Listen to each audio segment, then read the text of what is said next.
Hola, ¿qué tal, queridos suscriptores de YouTube? Bienvenidos una vez más a MiguelTech RD. Aquí les voy a enseñar a cómo formatear un Motorola. En este caso tenemos un Motorola, creo que es un Moto G 2025, 26, algo así. Pero te enseñaré cómo formatear. La mayoría de los Motorola se formatea de esta manera. Así que si tienes un Motorola y quieres aprender a cómo formatearlo, quédate en este video para que aprendas cómo se hace. Vamos con nuestra intro y que corra video.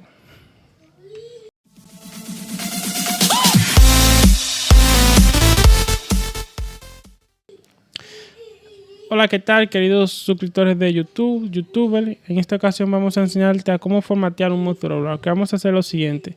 Vamos a presionar volumen hacia abajo y botón de encendido. O power y volumen hacia abajo. Así. Bueno, en este caso así. Y le damos en apagar. Nos pide contraseña. Entonces lo que vamos a hacer es presionar todos los botones. Todos los botones presionamos.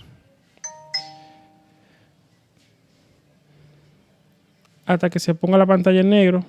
Una vez se ponga la pantalla en negro, suelto el volumen hacia arriba y dejo presionado volumen hacia abajo y power. Y estaremos en esta pantalla de Facebook.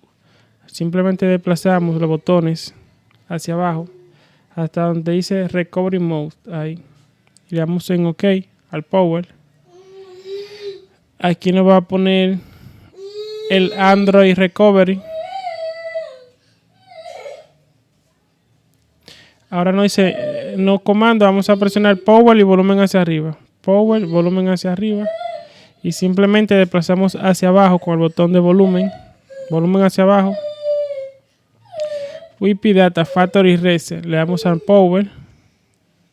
Aquí bajamos hacia abajo. Y le damos en power.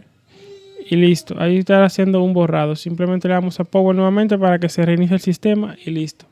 Así de fácil se formatea un Motorola. Espero que este video tutorial le haya sido útil. Hasta la próxima. MiguelTech RD.